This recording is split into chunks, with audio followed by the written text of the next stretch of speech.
Welcome to Last Chance Q with myself, Coach JB, and Sean Salisbury. We will not talk over the amateur or under the expert. It's not only the X's and O's, but it's about the Jimmies and Joes. And it's not just quarterback. We got all the positions, teaching, coaching, laughing, and joking. We're using football terminology so we can get through this faster than we don't want to use these long terms, Coach. We got quick verbiage to get to the point. Last Chance Q with the great, legendary Sean Salisbury. What up, man? The real Coach JB here, live every single Sunday, 8 a.m. Pacific, 11 a.m. Eastern. Pound the like button when you walk in the door. Jeff Nadu will join us here in a minute. Sean Salisbury may or may not be able to make it in. He is traveling. So we got a Sunday pick'em lineup. We're going to pick all the games for you. And let me introduce my main man, my co-host, my side. I don't want to say, I can't say side. That's some fucked up shit. I can't say side. I was gonna call Jeff a side piece. I was like, I can't call Jeff a side piece. What up, Jeff? What up, Coach? Side co-host. Yeah, co-host. Yeah. Alan's in the house. Shout out. Man, I just saw Tim Brewster resign in Colorado literally a few minutes ago. That's interesting. That was Deion's first hire. That's interesting. It's starting to feel or smell or sound real fishy in Boulder. Can't wait to talk to Matt tomorrow about that on the Coach JB Show. Pound the like button. Subscribe. Become a member. We're trying to get this thing. We got 11 game slate today, Jeff. 6 in the morning. 6 right out. 1 p.m. on the East Coast, 10 a.m. on the West Coast. There's 6 games. And then there's 5 in the afternoon, including the 5:30 p.m. Pacific night game. Monday night football game, I want to say as the 12th game, I don't want to count that. Vikings-Bears, another great Monday night primetime game. Thursday night and Monday night games have been pretty fucking bad. But apparently they're doing some type of rotational scheduling that they're going to allow to move around schedule. They're trying to move around, manipulate scheduling based on opponents' records, based on, following and how many eyeballs are on you. So it's interesting to see that. I'm curious how that's going to work because that would take a mathematical genius, Jeff, to figure out who didn't play the Thursday before, who didn't play in the next Thursday, who's got a short bye. Like, that's going to be a lot scheduling into that. So I'm curious how that works, but we'll see. I gotta start the show off with this, though, because we're talking NFL today, Jeff, and I don't know if you saw this, but Amon St. Brown, a Southern California Compton native, I know his pops well, strength conditioning, weight room guy. He got fined $45,000, $43,000 or something. Have you seen this video of the hit? I haven't, no. So hold on. I'm going to make sure everyone has the context. He's up top here on the very top of the screen. He's going to come down and crack this guy in the box. And yes, we'll have to rewind it 20 times for you to actually see. I don't know what that is. All right, watch this. You're going to see guy on the top of the screen there. Blau, right there. $45,000, bro. $45,000. Yes, you heard it right there. Right there. Blau. $45,000. What and it's funny because the dude that he hit ended up being a part of the tackle. What was he supposed to do? See, this is I have no idea. You can't block no more. This is the continued questions about things about the NFL and college and all this stuff that we have questions on. What are you supposed to do? That is textbook blocking. He didn't aim for the head. He didn't take out his legs. He didn't punch somebody. He didn't hurt nobody. Like, this is the continued. I don't even know what to say. You don't even know what to respond with that. You don't. J.J. Watt apparently said if you have to watch it 21 times to see where the hit was, then you know it's bullshit. Because I had to watch it a bunch of times. Bailey brought it to my attention, and I'm like, what? Well, can you let me ask you. So, like, when you get fined for that, can you appeal it? Yeah, but it goes to the players' union and it goes to the bargaining agreement, and then you have to. It's never going to win. You're never going to win. So but you see, that's the kind of the case with all of life right now. Like I talked to you, like YouTube came to me 2 days ago and demonetized my YouTube channel. They don't give me any warning. Yeah, they just do it, and like. You're kind of it's just the same level here. Like so Jeff, so we're gonna make some free Jeff Nadu shirts because YouTube's screwing them around. Let me ask you, Jeff. So you didn't get a warning or a strike? Because I've gotten strike warnings before, and I had options to do things to fix it. I've never been demonetized. I got banned for a week, but I actually figured it out and got it figured out. But they don't give you a warning, and they didn't tell you why. No. They didn't give me a strike, nothing. They told me that I used content that wasn't mine, but they didn't tell me which one. They didn't tell me what video. Just when you have to depend on companies to do what you do, so like something like this, or this is why it sucks and it's hard. But in the case of St. Brown, like, was he even called for a penalty? Like, why was that even brought to light? No, I don't believe so. I don't believe it was. It's crazy, man. I don't get it. It's unbelievable. Okay, Bailey's restarting everything. So last night in the college football news in the coaching circuit, Coach Stoops at Kentucky was basically slated to take the A&M job. Everyone hit the internet in shambles. All the A&M fans unbelievably upset. How do we go from this guy to this guy? This guy's a good coach, but he's not the flash, splash, hire. Here's my take on it. I'm going to talk about it tomorrow in depth, but Jeff, you can never please these fucking fanboys. I'm just telling you right now. You can't please the internet fanboys who've never played, who've never coached. They literally are fantasy footballers who, because Stoops won by however many, they win late against Louisville, probably didn't cover half these guys' bets. They're probably that half of the world's mad at Stoops, don't have a fucking clue what he really does. And then the A&M people are so mad still because they paid $77 million for a guy to leave their institution. I'm trying to figure out, how do you ever please these fucks? You don't, because I don't know if you've heard, Jeff, Ohio State is begging for Ryan Day to be fired today. Like, this guy has lost 6 games in like fucking 6 years. Like, the guy he's lost to Michigan 3 in a row. We get it.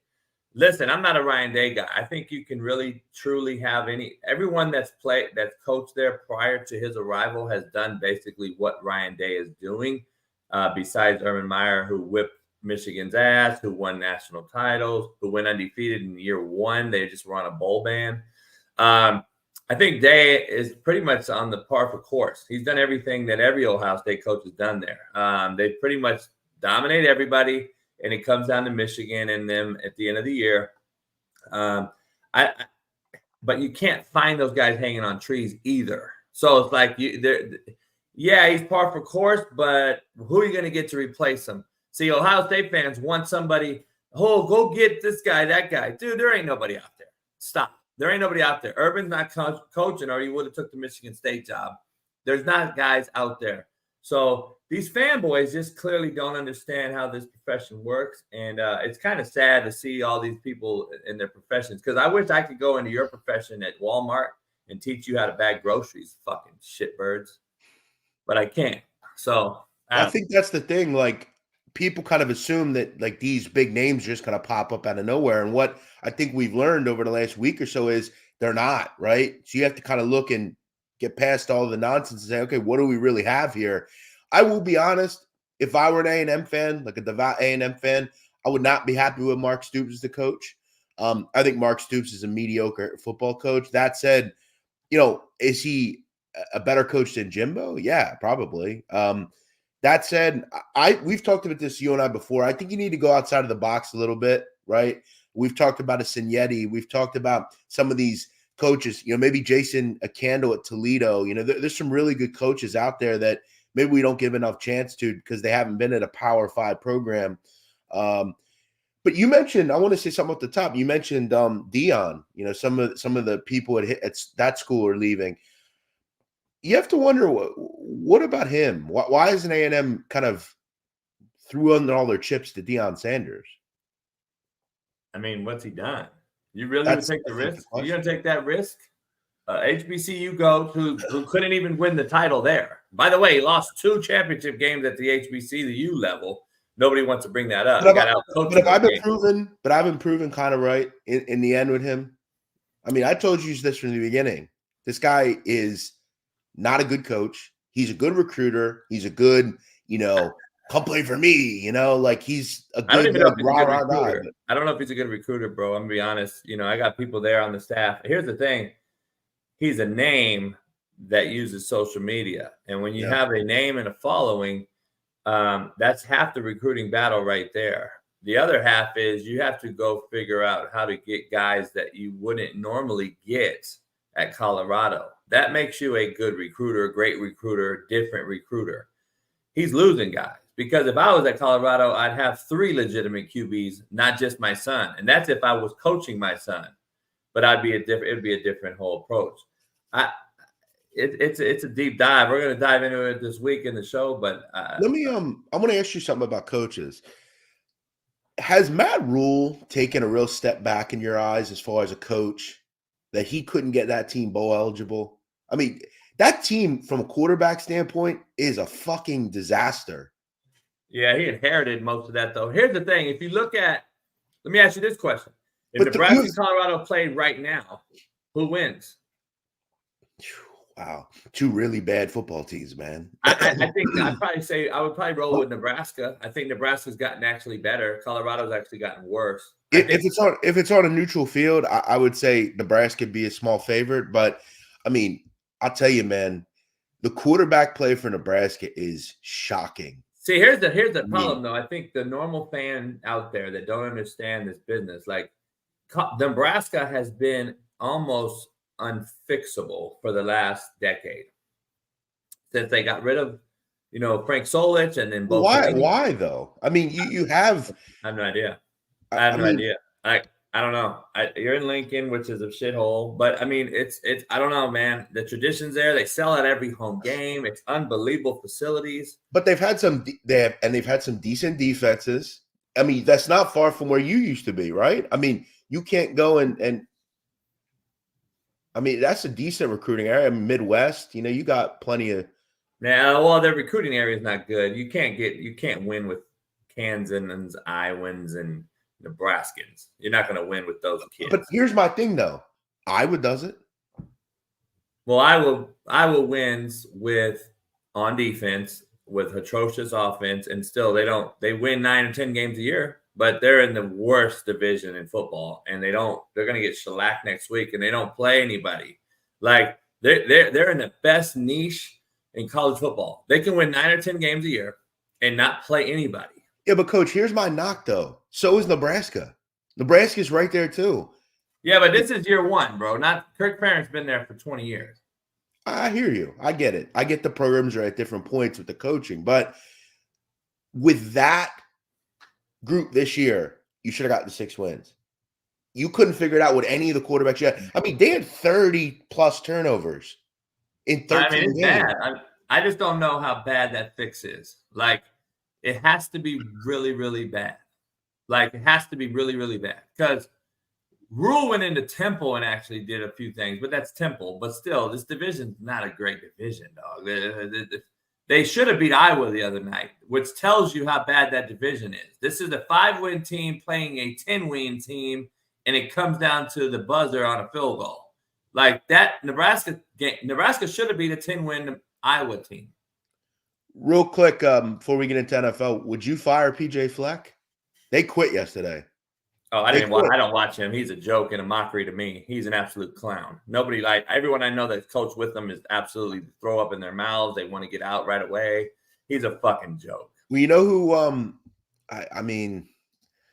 just saying. I mean, 5 wins. Tom Allen was fired this morning. They have to pay him $20 million. He's a good friend of mine at Indiana. Was he? Fucking good coach, great human. But in this business, man, Indiana thinks they're Ohio State for some fucking unknown reason. Well, They think they're supposed to win the fucking Big Ten or something. I don't know, man. These expectations, bro. I'm telling you, these expectations of these administrators and these fucking fans. I'm telling you right now, Jeff, I got to ask you this question before we move into the NFL. How impactful do you think social media is with the big platforms, especially with the ESPNs and the different big-time mainstream media platforms on social media? How impactful do you think they are when it comes to hiring and firing of guys like Tom Allen at Indiana, who's done a fucking phenomenal job at Indiana, in my opinion, but they're at Indiana. When they see the fan base and the bloggers and the vloggers and all these fucks, get rid of them. Blah, blah, blah. How impactful do you really think these collective NIL money-making people, payers, the guys that are paying, how impactful do you think this plays into the admin and hiring and firing? Very impactful. And number two, he has no chance against NIL and like keeping a guy like Michael Penix. He recruited Michael Penix, right? I mean, that's where he went first. They had a great season. They were one of the better teams in the Big Ten. Yep. And then he couldn't keep up with NIL, and he said, I'm going to go play at a big school, went to Washington, and had a, close to a Heisman Trophy. Well, this is his third school. Yeah, he was at UCF or right. South Florida or wherever first. But again, it's hard to keep these kids. Tom Allen would work 10 years ago, but it's hard now with him. He doesn't necessarily relate to every player either. Look, the fact that they won 3 games this year is a surprise to me.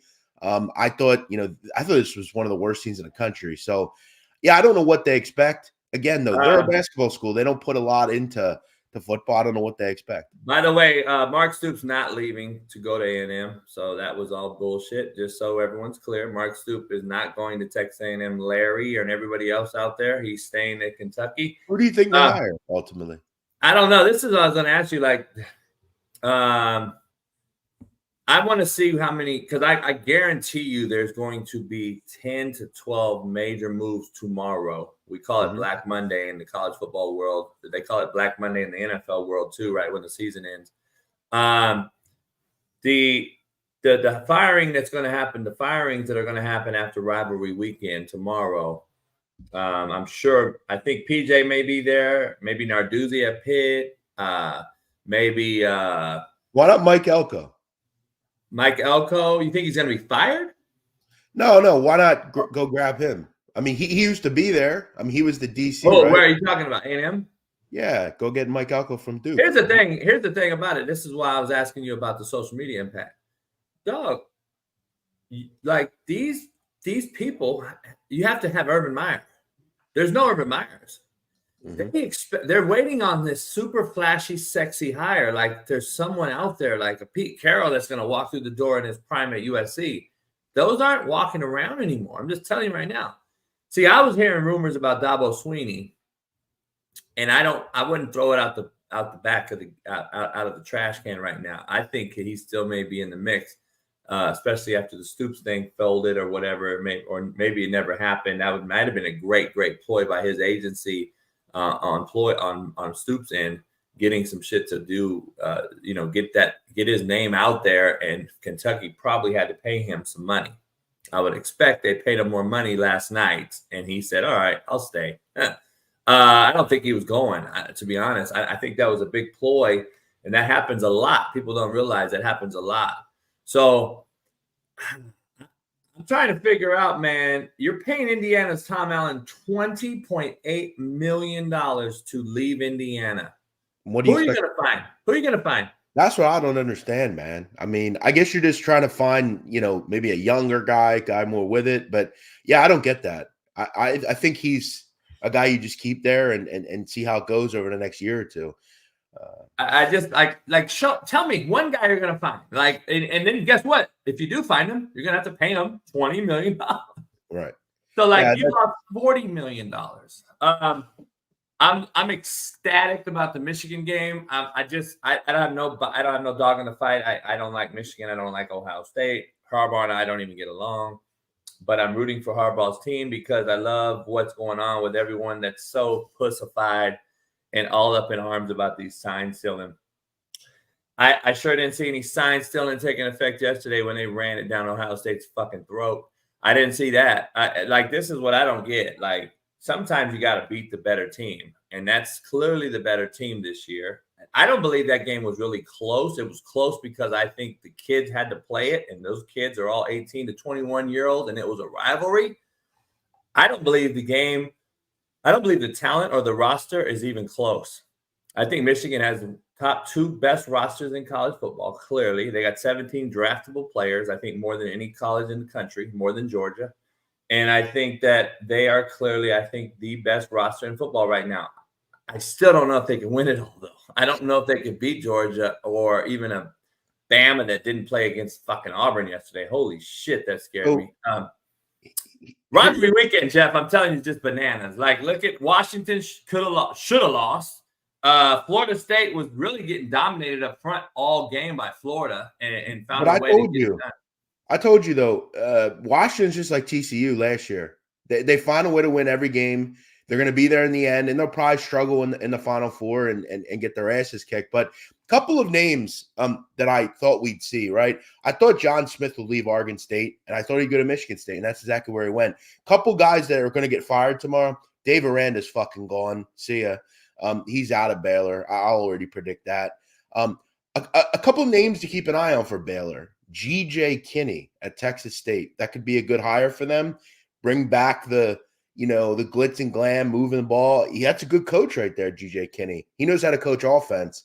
As far as other coach, I think Fleck's out. I think you're probably looking at firing him. I don't know why they'd fire him because, again, like Indiana, where do you really go there, right? Is Narduzzi out at Pitt? No, I don't think. I mean, I think he's he just makes sense at Pitt to me. Look, they weren't good at the quarterback position, but they have been in the past. They've had some great quarterbacks there. See, people in the chat on TikTok right now and all these other things, like Ryan Day's on the hot seat. It's crazy. That's asinine. Like, I don't believe hot seat is the term. I believe that you have a bunch of enabled, entitled crybabies that are upset you've lost to Michigan 3 years in a row. And I want to know, is Ryan Day on the hot seat for not winning a big game ever? Because he starts off 1-0 versus Michigan, and he loses a close game in a natty. He's been in a couple big games, but hasn't won the big one. He hasn't won the last one. I wonder why all of a sudden he's on the hot seat. It's because he lost to Michigan. Stop it. It ain't nothing else. You guys lost to Michigan, Ohio State fans. You're pissed off about that. It ain't even about anything else. Last year, you made excuses for him why you lost to Georgia. Like, see what I'm saying? Now it's no excuse. Get rid of him. Get rid of Michigan. See, because you guys are butthurt that you lost to Michigan. And Harbaugh is controlling the Big Ten right now, and that's why you guys want him out of there. Be honest. Dan Lanning, he'll stay at Oregon. I don't see that guy. A&M's going to be the hire, Jeff, and we're going to hear about it tomorrow. You're going to be like, holy shit. It's going to be some major shit. I'm just saying right now. It's going to be somebody that's going to shock. It's going to be a Dabo Sweeney. It's going to be I don't know, man. I wouldn't even be surprised. I wouldn't be surprised if Norvell took it. But I don't, here it is, though. It's going to be somebody that you haven't heard about because they've been in discussion about it so that the players and shit don't find out. Like Jonathan Smith's players found out at Oregon State the night before. That's why they laid flat egg against Oregon. And it's hard to coach when you literally have your players knowing that you're in the mix. And you can't walk around nowadays, Jeff. You can't. And people don't find out you've interviewed. Because he didn't just get the job yesterday morning at Michigan State. Jonathan Smith didn't just get the job. Hey, Jonathan, you want the job? We just love you. Okay, fuck it. That's not how it works. There was some interviews that happened while he was prepping the Oregon game. That is the problem I have with this whole thing. And Jonathan's a great friend of mine, Southern California guy. We've known each other. He spoke at a lot of my clinics.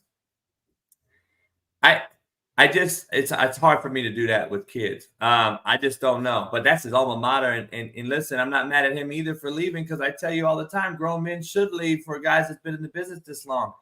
They have dismantled a conference in a single year. This conference is over. What is he supposed to do?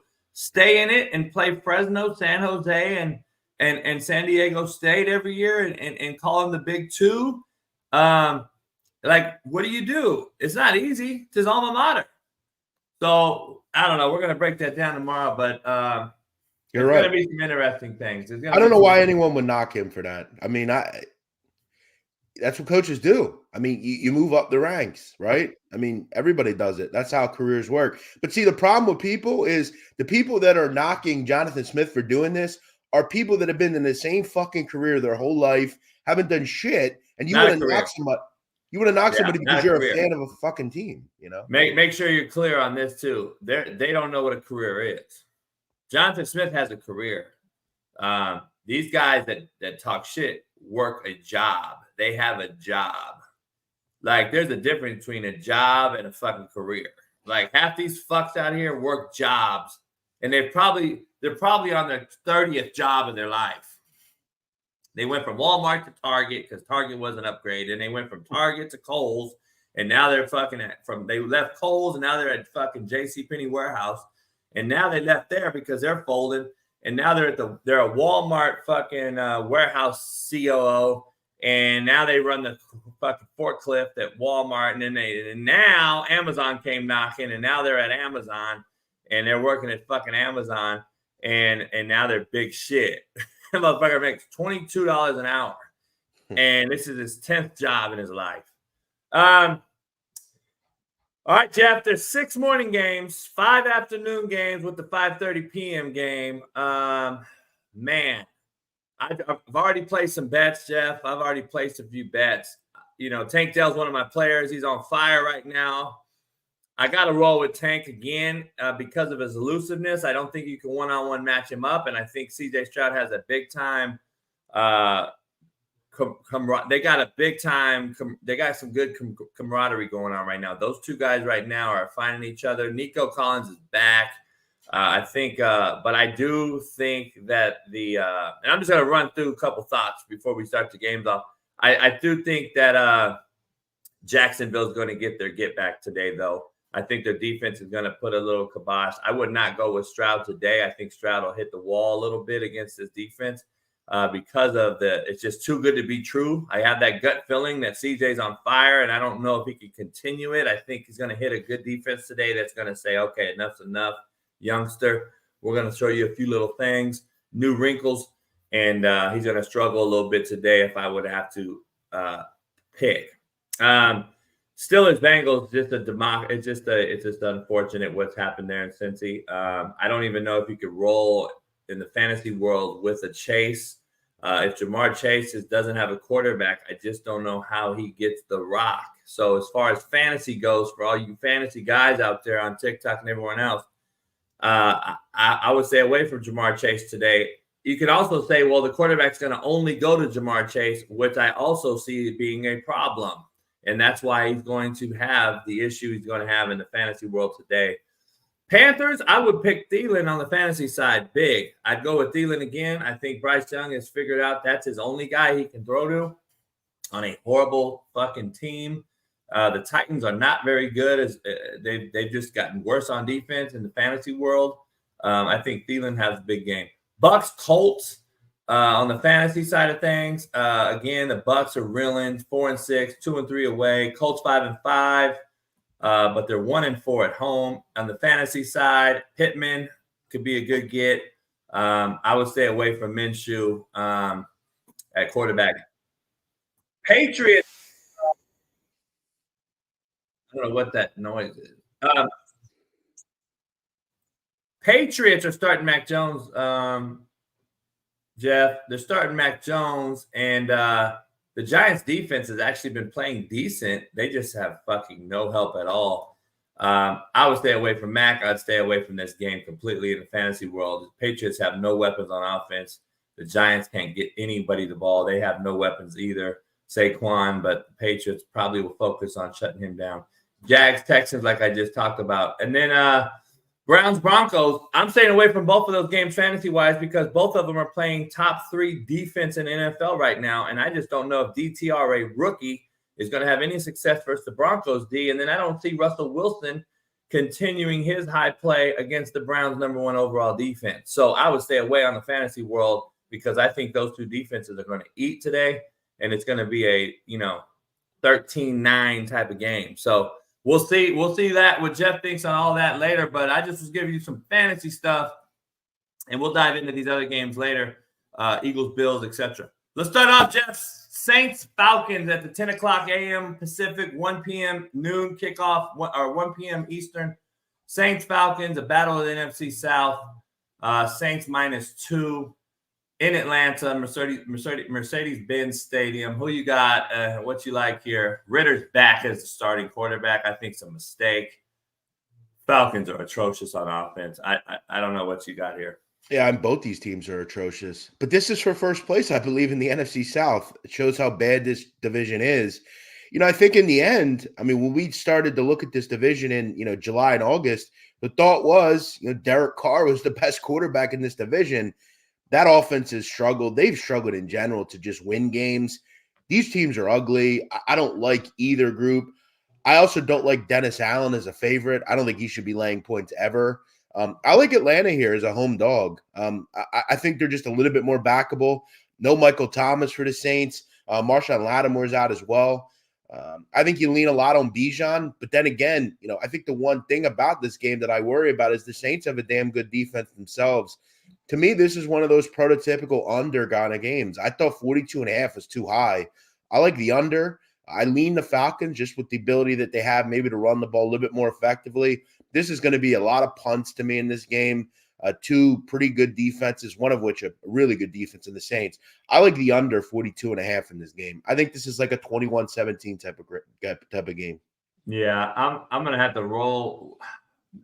I'm going to go with the Falcons at home to win the game. I just think Carr will struggle again unless he can get the ball to Olave early and often. I think Ritter will find a way to get London the ball, get the tight end involved, and try to get Bijan Robinson finally going. I think the Falcons will figure out a way, or Arthur Smith's going to be on the hot seat here shortly. Taking the Falcons at home. Steelers, Bengals, AFC North. The Bengals mathematically are still in the mix here, 5-5, ironically enough, but I don't see them figuring a way to manage any offense going forward at quarterback unless Zach can figure out a way to figure this thing out. They got a great running back. They got a great weapon there. They can use them out the backfield. Steelers have done a good job this year, but I think they hit a wall eventually. Pickett is horrific. They finally fired Matt Canada on offense. I would expect them to do some different things today on offense to try to get George Pickens the ball. That it would be my prediction. I'm taking George Pickens heavy on the fantasy side of things today. I think George Pickens is a great pick today. I think they're going to force feed him. If I'm the new OC in Pittsburgh, Jeff, I come in and say, look, we got to get this freak of nature the ball. We haven't got him the ball all year long. Let's get George Pickens the ball. That's just my coaching mentality thinking. I'm going to go with my gut. I think George Pickens is a huge steal in fantasy today, and he's cheap. So I would fuck with him. I think the Steelers get it done because I just think the Bengals are going to struggle at quarterback. Yeah, usually, as you know, when you see a change in coordinator or coach, generally the next game, the team is resurgent. There's a different kind of feel in the air a little bit. Look, the truth is Cincinnati Bengals can't stop the run. This team has been a disaster against the run. Jaylen Warren's a guy. We've seen him get some more carries. You mentioned fantasy. He might be worth a look today, surely, in that if you're looking for a running back. That said, I agree. You got to get the ball to your playmakers. It's very rare, Coach, that Kenny Pickett is the better quarterback in a game, but he is here. I just think for the Bengals, it's just been a rough season. A lot of things have happened. You had a resurgence, but then obviously Joe Burrow gets injured. Just a mess of a year. I don't want to go much higher than this on the Steelers, but with Jake Browning a quarterback, I lean Steelers. Probably not a game I'll be betting on, but you got to open up the playbook a little bit, which you should expect they do with Canada out of there. Yeah, and then you got Minkah Fitzpatrick, Deontay Johnson fighting apparently in the locker room. I'm hearing all kind of shit there. There's a little bit of rift going on. I'm sure that Tomlin will hit that in the ass real quick, but at the same time, it's not going to get better if you got a quarterback with small hands who is thrown for, I think, hasn't even thrown for 200 yards in 3 weeks. So But I'm a he's rock better with than I'm the a other rock with quarterbacks. Huh? But he's better than Browning. That's the thing. Here's the thing about it.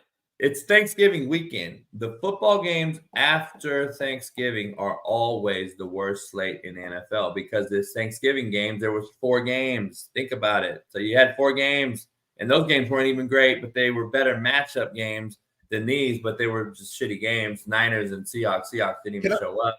Can I ask you a question? Like, why was there a game on Friday? Can you answer that? I don't understand. They spent $100 million. Bezos spent $100 million at Amazon apparently to have that game on Friday. Coach, I swear on everything I love. I walked into the barbershop on Friday at 3. I seen the game on. I said, "What is this? A replay or something?" Oh, you didn't even know? No. Barber goes, "No, it's live." I said, "It's today. Why?" He goes, Black Friday game of the week or whatever. Yeah. Who was it? Friday afternoon. Who was it? Miami Jets, huh? Yeah. And they took away from. By the way, here's the thing about it. High schools across America play their championship games on that Friday, like their state or southern section or section. They do it in Pennsylvania too. Like you fuck high school, and then keep it for college because you had a couple big rivalry games on that night, and then you're fucking this weekend slate.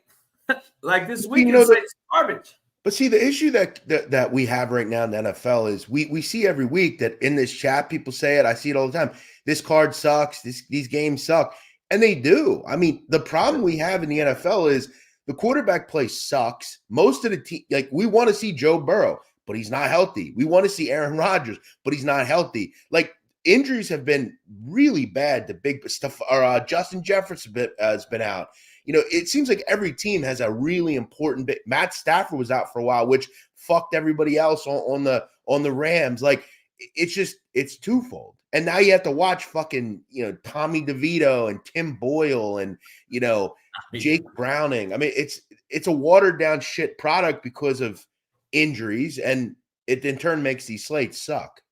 Yeah, it's bad. I've been saying it for years, man. It's bad. I'm glad people are starting to see it. I mean, this is what it is. This is what it's become. This is what happens when you don't groom the college quarterback and you run systems that are just fast-paced with cards, and you just want to go fast because you don't want to teach them real football. And guess what happens? You overpay and you get under deliveries. Yeah. Period. That's what happens. But Coach, I think we have a problem though. In general, everything sucks now. We would talk about that. We don't talk about it enough. There's a channel on TikTok I follow where they just show old videos from the 90s and 2000s. Like I saw you post it. Yeah. Yeah, it's like it just makes you sad, man, to look at shit like that. Because that was when I was growing up. If I had about 10, 11, 12 people showed up Thanksgiving, we had a couple, friends. I cooked. I went all out. Prime rib, smoked, fucking nice. I did it all, right? 2 turkeys, a fried and a smoked, and then a smoked ham and fucking sweet potatoes, mashed potatoes, green beans. I did the whole thing, right? Mac and cheese, pies, all that shit. I spent over $560 on meat. And I saw your video. Dog, that shit would have cost me $90 in 10 years ago. Everything about it, man, it's just nostalgic, man. Like there's no, you actually sat down and talked. There's no fucking phones everywhere. And even, look at sports, right?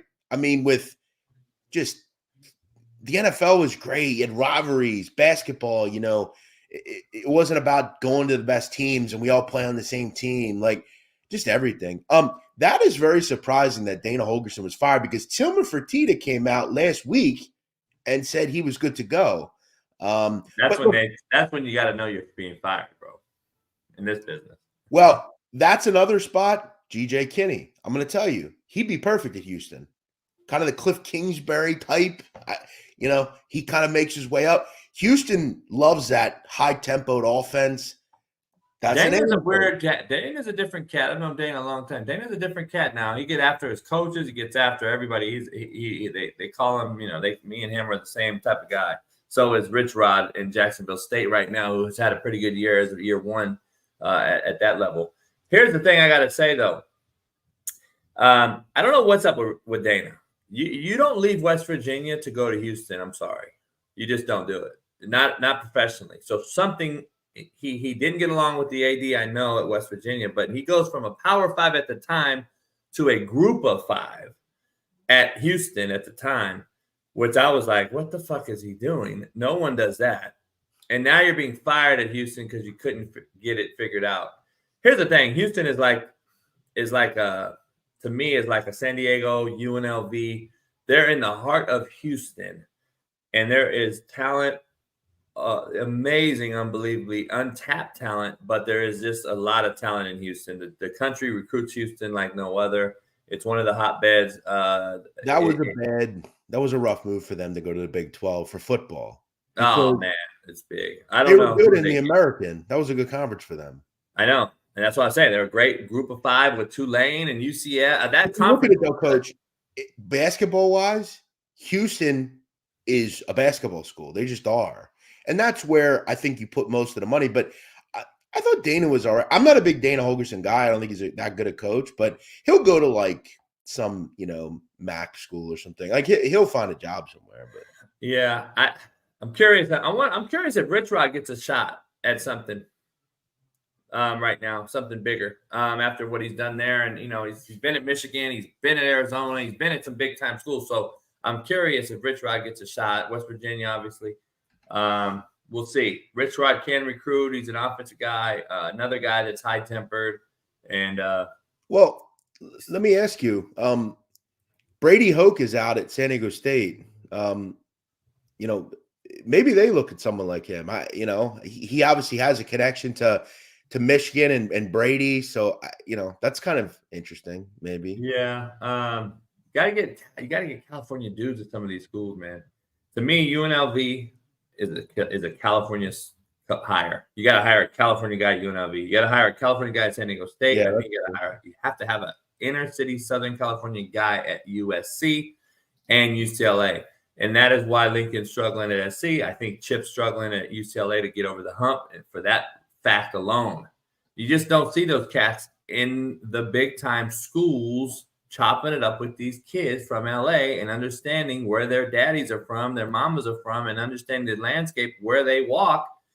And people are wondering why Lincoln's struggling. Well, that's one reason.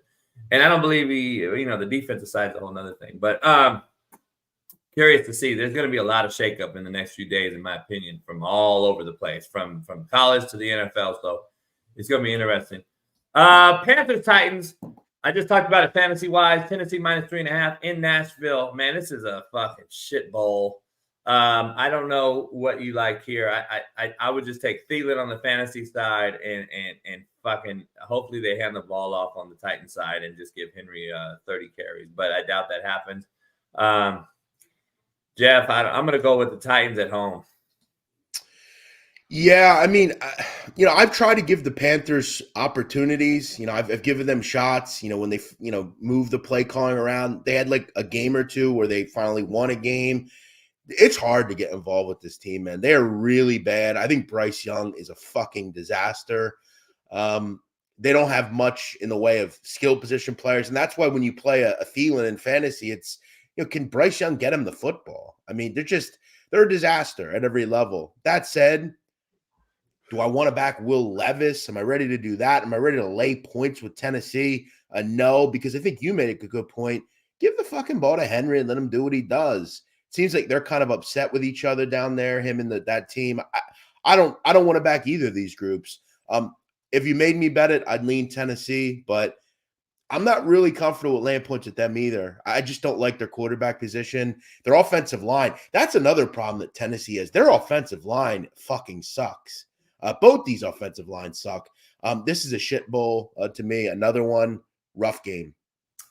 Yeah, I agree. I'm going to roll with Tennessee at home. Bucks Colts. Another morning slate or 1 o'clock on the East Coast slate. Indianapolis -2.5. The Bucks still can play defense when they seem like they are bought in. I don't think they're bought into the head coach. I've been telling you this is a defensive coach who's not a head coach. There's a lot of those guys out there. There's offensive coaches who shouldn't be head coaches. There's defensive coaches who shouldn't be head coaches. This is one of them in Tampa. I wouldn't be shocked if he's fired after this year. The Colts 5-5, 1-4 at home, which is the shocking part. They just don't play well at home at Lucas Oil. But I'm going to take the Colts today. I think they get Jonathan going. I think that the Bucs are just woeful on offense, and Baker Mayfield is who we thought he was.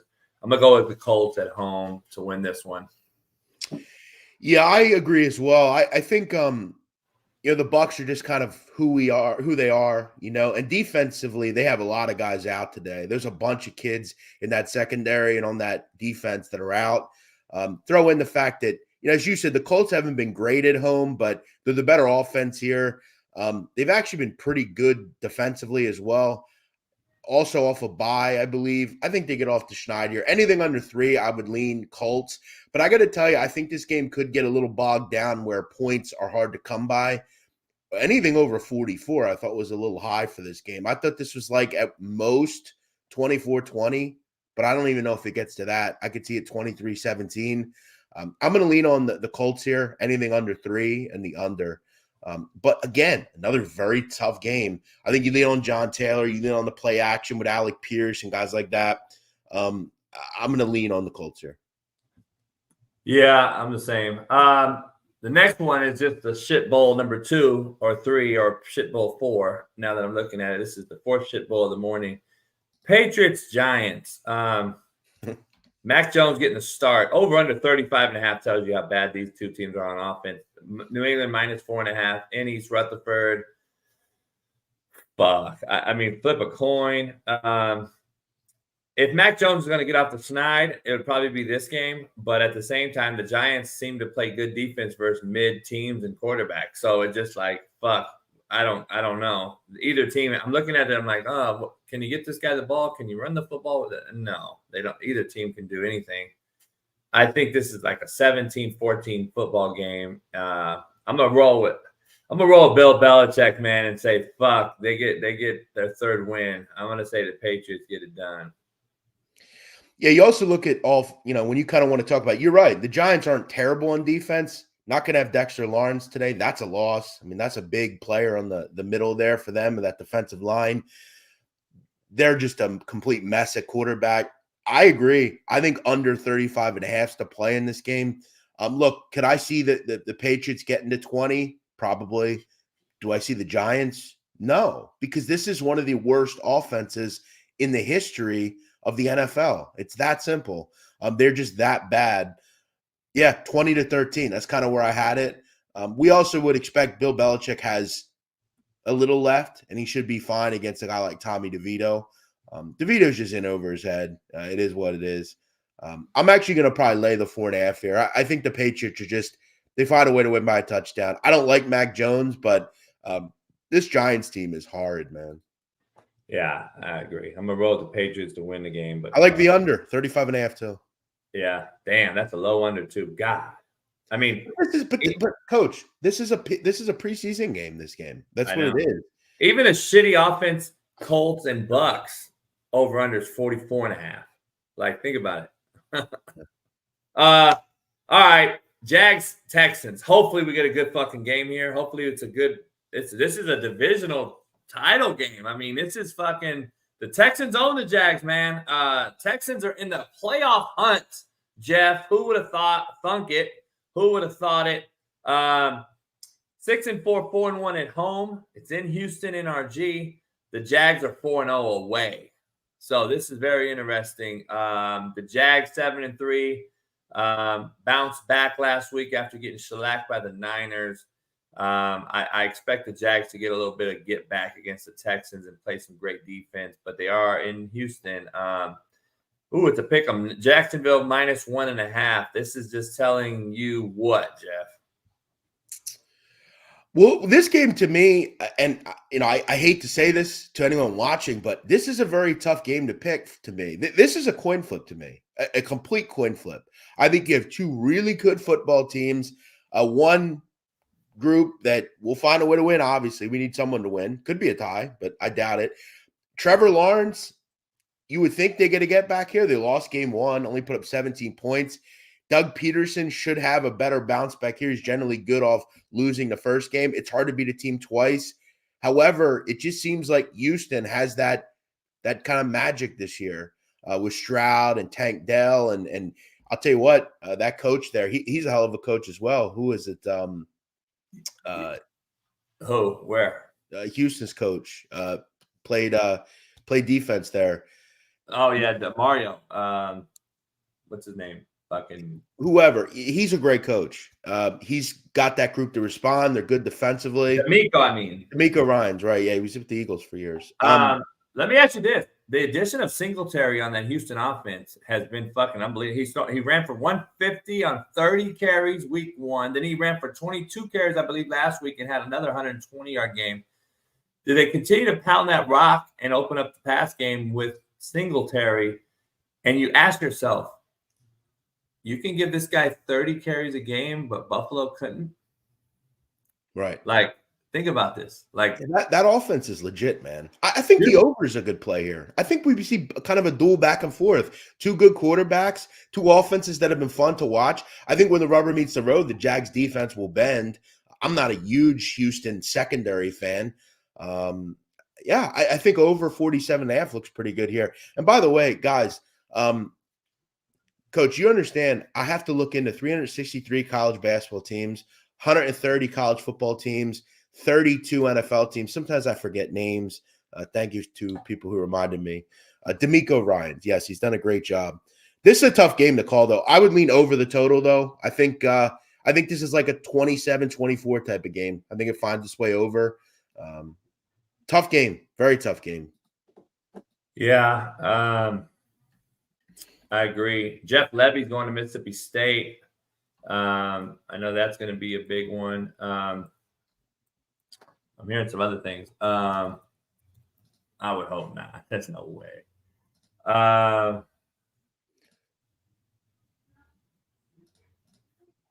got a text while we're on the show, but I'm like, no way. Because I'm hearing Lane to A&M, but I'm like, I don't think he can do it. He'll get murdered. He'll get fucking murdered if he leaves another SEC school again. All right. I'm gonna roll Jacksonville. I just think they gotta win. They gotta win this one and get them some get back. So I'm gonna roll with Jacksonville in Houston. Yeah, but you're 100%. I agree. They've been very good on the road too. They've covered 5 straight games on the road. Yeah. Doug Peterson should respond. I think I'd probably agree in a coin flip game. Yeah. All right, let's get to the afternoon slate real quick. There's 5 games, 4 in the afternoon and then 1 in the evening. So really you only got the Browns, Broncos, Rams, Cardinals, Chiefs, Raiders, Bills, Eagles, and then the night game, Ravens, Chargers. Hopefully this is a much better slate than the morning slate that you're going to get here in an hour and 10 minutes or so. Hopefully there's some better games. I think this Browns-Broncos game, Denver -2 in Denver in the altitude. Browns 2-2 away, Broncos 3-3 home. Interesting slate here. I think both defenses have been showing up. I think Sean Payton has the Broncos on a high. I think DTR will eventually hit a wall, especially against a team that's trending upwards on defense. I think the Broncos win at home. And I think this is where you start to see the Browns' demise fall apart at quarterback. I love DTR. I think he's a nice addition. I think he's a great athletic, gifted kid out there. I just think eventually he's going to hit a wall. Maybe he does some CJ Stroud shit. I don't know. But I just don't think they have the weapons that Houston does in the CJ Stroud situation. And I don't think this kid is a pocket guy like CJ Stroud with the arm talent of CJ Stroud. So hopefully, though, he can produce. But I like the Broncos at home, Jeff. I'm going to lean on the total. I'm going to go under. I think DTR obviously struggles to move the football.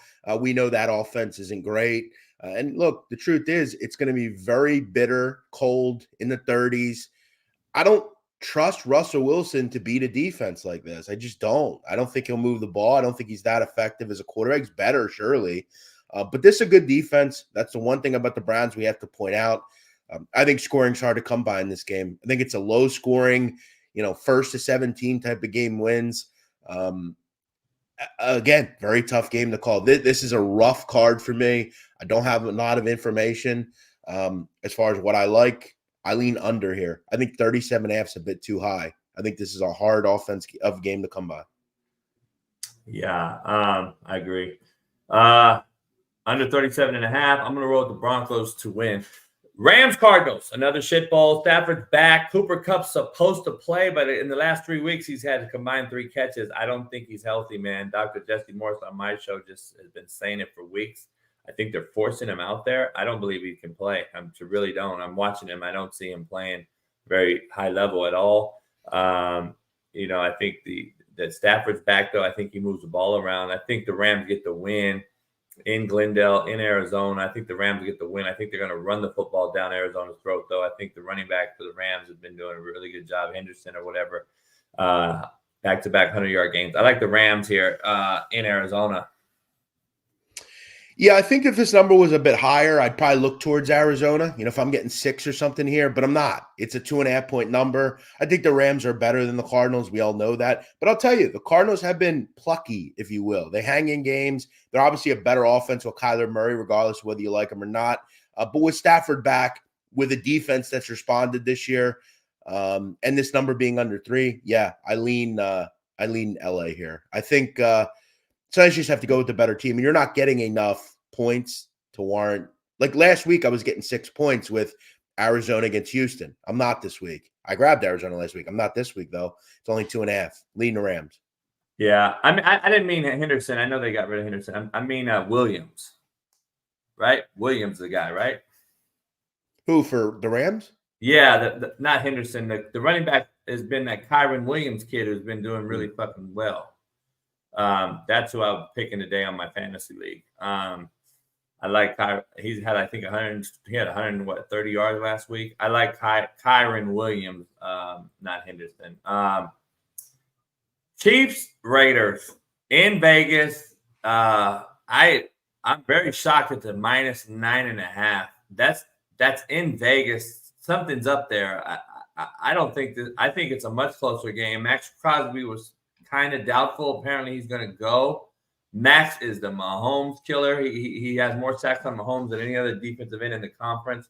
I think the Raiders show up here. I think they get Devontae Adams the ball. I think they find a way to get Josh Jacobs involved. I think that Kelce, fantasy-wise, goes off after the horrible game last week. I think Kelce it would be my number 1 tight end on the board. I think Mahomes force feeds Kelce the ball today. But other than that, I think the Raiders hang in this game. I think the Raiders can score some points today and keep it manageable. Even though the Chiefs defense is really good, I think the Raiders stay within a 6 points. I think this game's a 2 field goal game here. I don't know why 9.5. You think this is that big of a spread? No, I don't. I think we're kind of still pricing the Chiefs as they're the team from 2 years ago, which they're not, or even last year, they're not. This offense is not as effective. They just aren't. They don't have the same receivers. Drops are a major issue. It's not just a one-time thing with this team. We've seen them lose games. Remember the game against the Lions, coach? Lost a game because of drops. Marquez Valdes-Scantling could have won the game the other night. Dropped the football. Travis Kelce, he wasn't particularly good. I guess I'll ask you. You go from being, look, Travis Kelce's the best, one of the better players in the NFL, but you look at over the last year or two, the level of where he's went as a human being. He was a known NFL player, and we all knew who he was, but he's now literally a worldwide known person because of who he's dating. A lot of things, it's just hard, man. Like, that's a lot to live up to, I feel like, if you're him. I'm not saying he's being, fucked because of it, but, he didn't play well last week. Maybe he's got a little bit going on in his head. Who knows? And that's the only reason, Jeff, I'm picking him fantasy today. He's got to bounce back, right? But let's say he doesn't play well today either, and what are you going to start hearing? Is something going on with Taylor? Like, that's a lot to live up to as a person, and he's a great kid. It seems like he feels like a good guy. That's just hard. I mean, to go from the lifestyle he was accustomed to living to worldwide fame. As far as this game, though, again, you're pricing the Chiefs like it's a year or two ago, and they're not that team. But the defense is really good. I think both these defenses eat today. But when even Mahomes was at his highest level, they didn't cover these types of numbers. Patrick Mahomes is not good laying more than a touchdown. He never has been. I think this game is decided within 10 points. The problem I have here, Coach, is if you, let's say you bet online and the number's 9.5, my advice would be to buy the game to 10. You want to have the little extra insurance. This could be 27-17. At least get your money back. You don't want to lose. 9.5 is a rough number. But, yeah, I had this within 7. I would agree. I like the Raiders. Yeah, I like the Raiders to cover. I think the Chiefs get the win, especially after a loss to the Eagles. Andy Reid usually recovers well and wins. Let me ask you. This is a great question by one of the people in the chat. If you're Pierce, you're any of these coaches, why are you not bracketing Kelce and just doubling him? I mean, they have no one else. I think AP may do that because he understands what fucking football is and what they have. Like, let's take away the best receiver on the football team, one of the best on the planet, Travis Kelce, and let's see everyone that's dropped balls over the last 10 weeks drop balls. Like, I don't understand why more people didn't do it. Why the Eagles didn't do it in the Super Bowl last year fucking blows my mind to this day, because that's a touchdown away that the Eagles probably win the Super Bowl. But I don't know. Don't get it. I'm going to roll with the Chiefs to win the game just because of Andy Reid, but I think it's a closer game than everyone thinks. Bills, Eagles. Let me ask you something, Coach.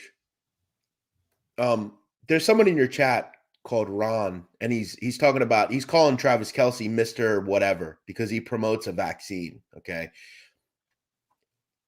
Why is he any less of a player because he promotes something you don't agree with? He made $20 million doing that.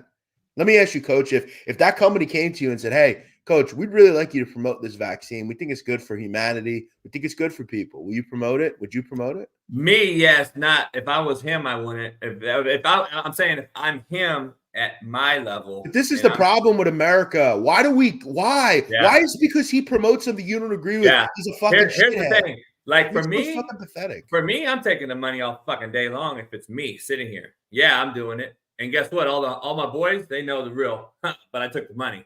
Now, if I'm Travis Kelce, I already got $100 million, then and I have my beliefs, then no, I'm not. But I don't. Travis Kelce, I don't know. The Coach, there are regular people. There are regular people in America that will not root for Travis Kelce because I know, I get it. Promoted something they don't agree. It's amazing, man. That shit has nothing to do with the other. Like, to me, I'm picking him today in my fantasy. I don't give a fuck what shot he took or what the fuck he does. I don't give a fuck who he's fucking. If he can get me money, I don't give a fuck what he does. I'm just telling you, I don't really give a shit. But we've been that way for a long time, Jeff. That's fucking it's crazy. We think that way all the time. I saw a black couple be approached by a black waitress because the black man was wearing a Trump shirt, or a Trump hat. And he did a whole video live in Hooters. And he's talking to the black girl like, girl, I asked you for a drink. I didn't need a comment about my hat and why you don't like my hat and to take my hat off. Are you kidding me? And I found it real ironic. Like, people are turning and changing their ideologies, dog, in America. And it's like, what happened to just fucking, hey, dog, we disagree, but you know what? We're still homies. We're still boys. Exactly. We don't have that no more. That's why I like you. That's why I like doing shows with certain people, because I don't have to. Yeah, there's a lot of things I don't agree with on either side. When will you people understand neither fucking side cares about you? They don't. They don't give a fuck about you. Also, I want to address something in the chat. I'm not an immigrant. There's people in here saying deport. I'm not an immigrant, man. You don't know my story. I'm not a fucking immigrant. What are you talking about, some of you people? People are idiots. Come on, man. You don't know who I am. All right. Sports fan, get him out of here. He's a troll. Who is it? Sports fan, 21. Fuck him. Get out of here. Who was he? Yeah, I just saw that. I just saw that comment about fucking what an idiot. Bills, Eagles.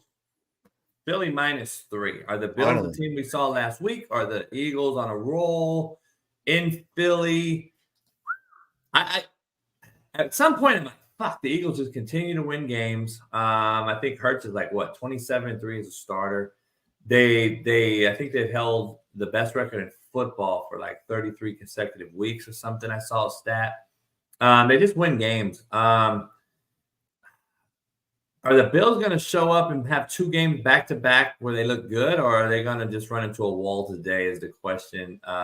If Josh Allen continues to think he's the only side of the offense, the only piece that can move this offense, and they don't run the football and they don't do things to help him, the Eagles are going to dismantle the Bills. If the Bills figure out how to run the football, even fake it, then they'll be in the game. I think the Bills defense travels. I think the Bills will play good on defense. I think Hurts, like you've said this year, I think that Hurts is not playing as well as he did last year, which I said this year is going to happen. But I think the Eagles still have the best O-line in football. I think they'll run the ball with Swift, get Swift the ball out of the backfield. I like Swift a lot as being the X factor in this game. And I think he has to get A.J. Brown involved. Last week against the Chiefs, A.J. Brown was not involved nearly as much. I think he bounces back this week. I like the Eagles at home.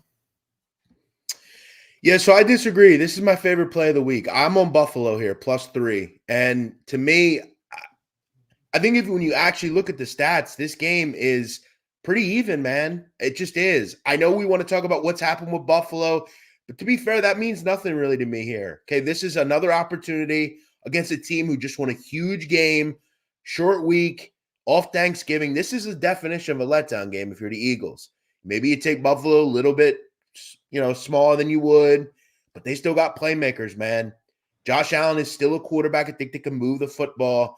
I'm going to tell you, I'm going to keep saying it. I don't love the Eagles secondary. I still think they're beatable at the back. To me, +3 looks great. I'm actually going to go bet this right after the show. I think this is an even game. I think it's a letdown game for the Eagles. They don't lose much at home, but I like the Bills here.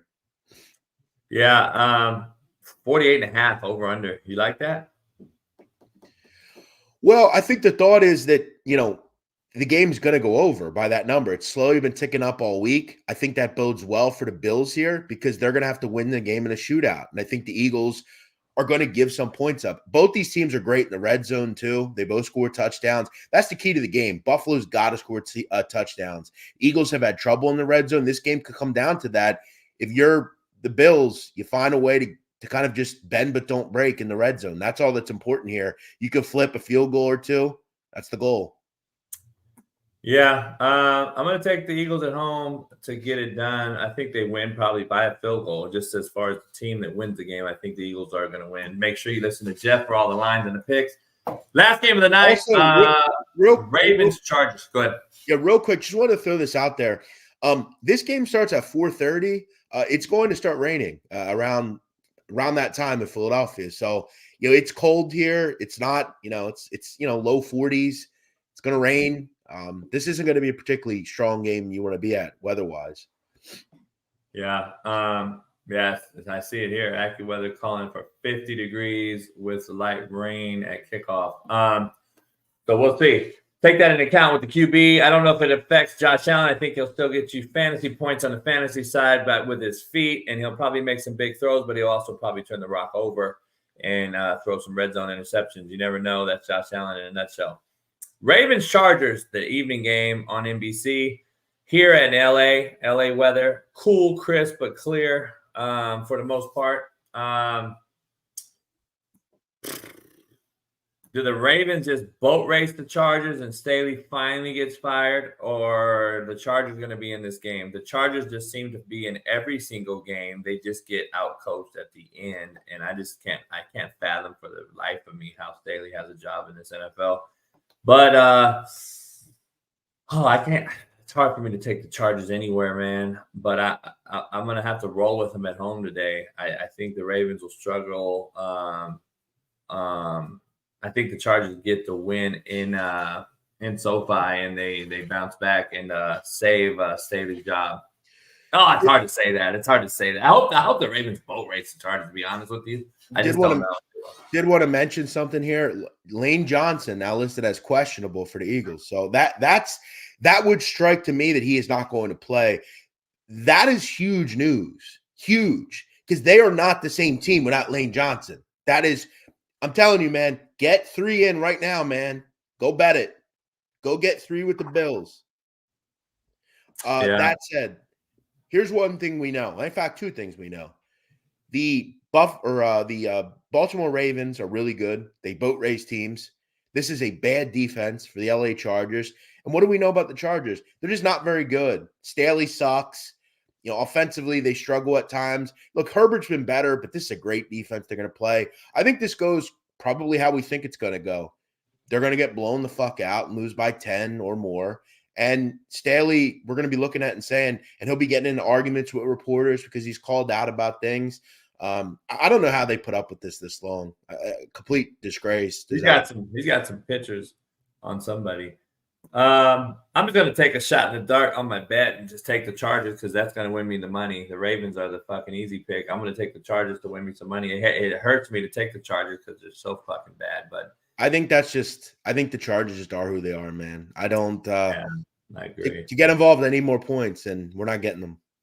Yeah. Monday night game. Fucking Jesus Christ. Vikings, Bears. I'm rolling Vikings, man, to keep winning. They lost a tough one to Denver last week. But I think I think Dobbs and the Vikings are still playing better. I think the Bears are just abysmal on offense. I think the Vikings win. Minnesota -3 at home in Minnesota in the Dome. I'm taking the Vikings. Yeah, so I mentioned to you last week I liked the Bears against the Lions. That one came in. They were +8. It was a good one. I'm going to go back to the well with the Bears, man. I think this team is playing better. They really are. The defenses look good. The run defense is very solid. I think, obviously, Justin Fields gives them another dimension that Tyson Bagent couldn't. You look at last week. I mean, 334 yards. Lions at 338 yards. Like, they were right in the game. Probably should have won. To me, I'm not interested in laying 3 with the Vikings. I think the whole world will lay 3 with the Vikings. When in the end, they're a guy with Josh Dobbs, a quarterback. They're very beatable. I give Josh all the credit in the world. It's not easy to do what he does. I don't love them on defense. This is a divisional game. 2 teams that, one of which has been very resurgent. But to me, the Bears have been better. I like their defense. I think these offenses are probably pretty even at this point. If you're going to give me 3 with Chicago, I'm in. Yeah. I like the Bears this week a lot, and I like the Bills this week a lot. Both 3-point dogs. Yeah, that's a good picks. Take your guys' picks, get them in. You got about 45 minutes for kickoff. Back to your suspension on social media. I got suspended on Twitter for a day. I actually got a Twitter guy that actually got me uplifted and back up the next morning early. So I was back up yesterday morning, but it blows my mind. You can't say fuck. You can't say certain words, but I've been seeing guys be hanged and killed. That's on Twitter. And so I guess I was suspended for the White House, the Middle Eastern cats going up into the White House, into the gate and trying to hop the gate at the White House. And I'm like, this is our most, protected building in the world, apparently. And I bet you if you shot one, everyone would leave.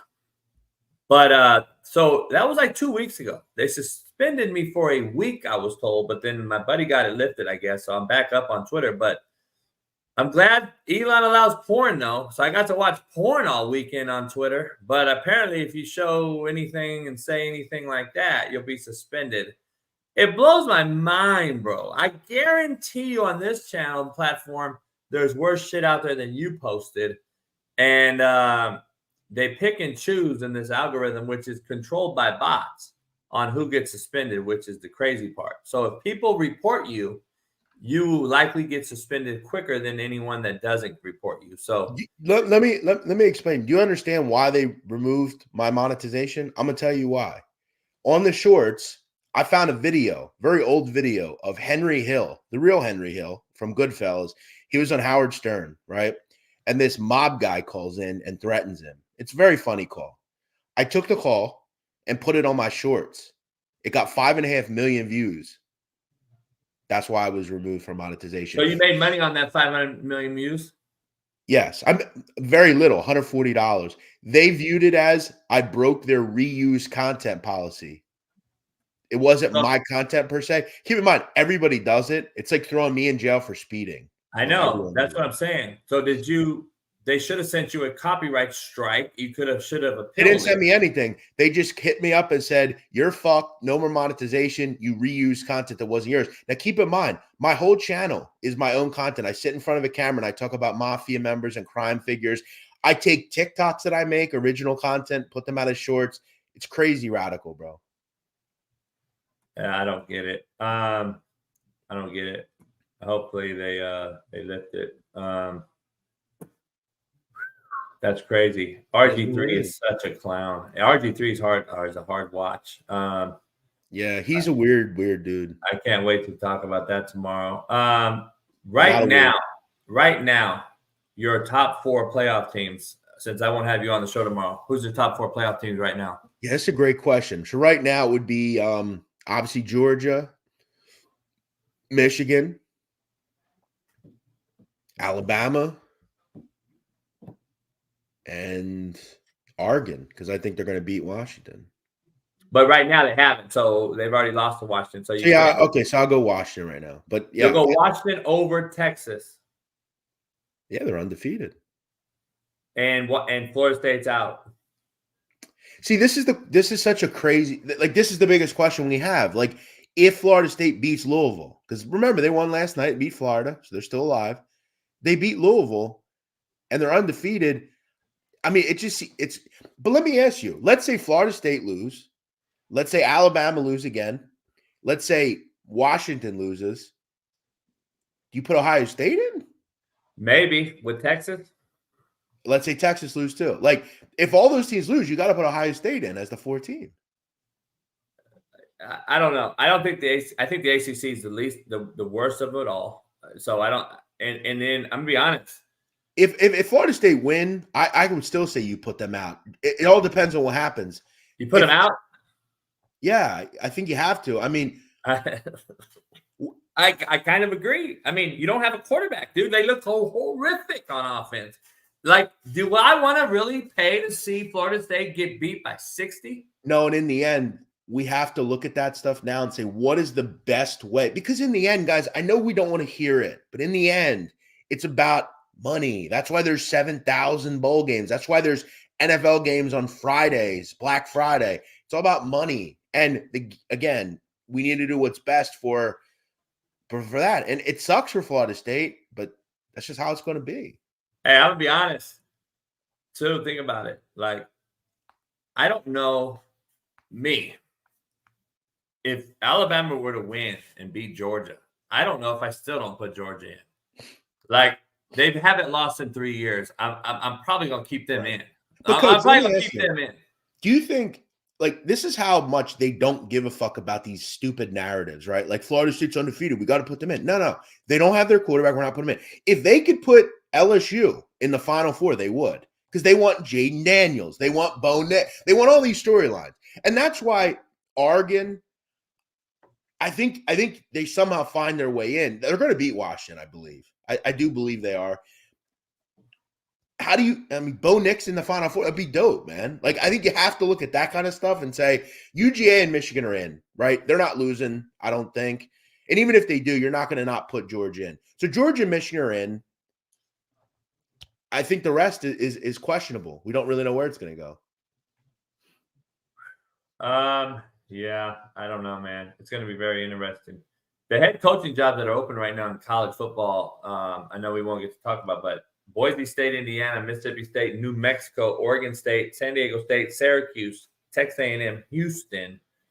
I told you it's already begun. New Mexico, they just fired Danny Gonzalez. That's that. Yeah, I just said New Mexico. Okay. So that's 1, 2, 3. So I'm hearing Mississippi State's already filled with Levy, who's OC at Oklahoma. So you got Oregon State with an interim. They took the whiteout coach, made him the interim for now. San Diego State's going to be open. Syracuse, I'm hearing it's going to be Dan Mullen. So I hear Dan Mullen's taking the Syracuse gig. So it's going to come down to A&M as the biggest one, obviously, but very interesting to see how this unfolds. Where is Jed Fish in all this? Because they have a huge issue financially and are about to be $180 million in the hole in the athletic department. Does Jed Fish jump ship if somebody calls, and I wouldn't be shocked if he were to leave Arizona right now. I wouldn't be shocked if they made a swap and they end up firing UCLA, Chip Kelly, and Jed Fish goes over to UCLA. I would actually like that. But interesting. It's very interesting. I'm telling you, we're going to have a very fucking crazy next few days. Just prepare. It's going to be wild. I'm telling you right now. No, you're 100% right, man. This is, it's sad that the season's getting closer and closer to ending, but there's still plenty of football left. Let me ask you, Coach. Let's say Minnesota fire Fleck. Would they go back to Jerry Kill? I would, but they won't. They can't. Why can't they? Jerry sued them and other shit. Oh, that's true. Okay. Yeah. He's going to get a job somewhere, you would think. Maybe, right? But he's got health issues. I think he's happy at staying at these smaller schools where there's not as much stress. He can handle these little schools. Like, I talked to Brian Urlacher last night, and I was like, dog, call New Mexico. Fuck it. Let's roll. And he's laughing. He goes, bro, there's no NIL. There's no money. It's a shithole. I go, dude, Las Cruces, New Mexico's a shithole. And they're winning. Yeah, but if you're New Mexico, you got to go after him, right? Go after Kill? Yeah. I don't think Kill will go to New Mexico. Kill doesn't want to be in a bigger city. Like Albuquerque's over 1 million people now. They're a big city. Crime rate through the roof. It's left wing. I don't think Kill wants anything to do with that shit. Like, there's starting to be selections in this shit too now. You know what I mean? People are starting to take into consideration where they're moving to. You know why San Diego State's a hard gig? It's because it's the highest. So, by the way, it's already hit. It's a fact. Rent per capita, mortgage rates, interest rates, and just price of everything. San Diego, California is number one over LA, New York, everywhere. San Diego is the most expensive city to live in the country. So if San Diego is literally the most expensive place in the country, how are you going to pay a guy to come to San Diego State that's worth anything? And where's he going to live at? You ain't living on the water. You ain't living on the beach on San Diego State salary in San Diego, bro. You're going to make maybe what? Maybe $1 million? Maybe they'll pay you $1 million, but then you can't pay your staff. You can't get good assistants. Your assistants are going to be looking like fucking JUCO dudes making a couple $100K maybe, which is good money, but not for big time assistants in Division I. They're not going to take a lesser pay cut to leave a Mississippi State to go to San Diego State because the fucking weather is nice. They don't give a fuck. They're taking the money and the least and the lesser tax. So San Diego State is the hard draw, man. It is a hard place to get a coach. You almost got to go with someone that's a small school guy and just try to win with like a Jamie Chadwell, what he did at Coastal Carolina. Try to win a few 2, 3, 4 years and then just keep doing it that way. Get good small coaches because you're not going to get the big name guy, or you're going to get the old big name guy. You're going to get the old big name guy who's willing to retire in San Diego. But I don't see it. You're right. Don't see it. You're right. UNLV similar. So Odom's done a hell of a job in UNLV. Won 10 games, probably won 11 games in Vegas. Haven't done that since John Robinson. But great job there, man, too. So I don't know. Interesting. Pound the like button, subscribe, become a member. And I just said, see, this is what social media is the problem with these people. This is why society's so fucked up. Some guy goes, your JUCO assistants weren't making $200K. No shit. Did I ever say they were? Did I say that San Diego State, you're going to have to go after JUCO assistants because you're not going to make the money? So assistants at San Diego State will probably make $200K. So you'll have to go after JUCO type of guys. So you don't listen, homie. You just hear me because you're a fuckboy. You don't want to listen because you don't like me because I fucked your girl. Now get the fuck out of my fucking page, bitches. Anyway, man, much love. Pound the like, subscribe, become a member. Follow Jeff on everything. We got to get his YouTube back. YouTube, you listening? Give him my man's monetization back so he can get his money. And Jeff, as always, we'll see you this week. Come on the show. If you're not doing shit, let me know. Sounds good. Thank you for having me as always. All right, brother. Talk to you soon. All right, guys. Peace. Bailey, pound the like, subscribe, become a member. Don't miss tomorrow's Coach AB show with Big Smitty. We are back. It is E-Dub, Eric Weddle Monday. We got a loaded lineup to end the show tomorrow. Big Matt McChesney. We'll talk Colorado. We'll talk Dion. We'll talk 4-8. Losers of 8 of 9. We'll talk about UCLA, USC in the Pac-12, and then Jonathan Smith to Michigan State, the whole Michigan and Ohio State thing, plus the Final Four playoffs, who's going to be in it, who's not. We're going to break all that down, plus the NFL matchups that are about to go down tonight, today. Hopefully you get your picks in, and as always, we'll see you tomorrow. Peace. The last chance cube. Let's go. And I just cannot wait to bring over 60 years of knowledge and experience to not only the novice football fan, Sean, but to the veteran football coach as well.